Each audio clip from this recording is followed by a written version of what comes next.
বেশি। কিন্তু আমি সবার আগে আসছি এখানে। তো কি হয়েছে, প্রতিদিন আমরা এখানে বসি না? আগে আসো না কেন তোমরা? এখন সরো এখানে, আমি আর ইয়ামিন বসবো। তুমি আমার ব্যাগ ধাক্কা দিছো, তাকো ভূত একটা।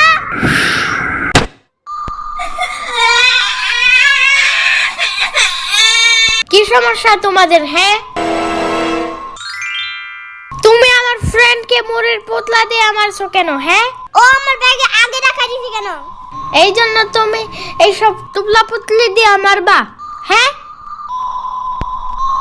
Now I will show you my real power.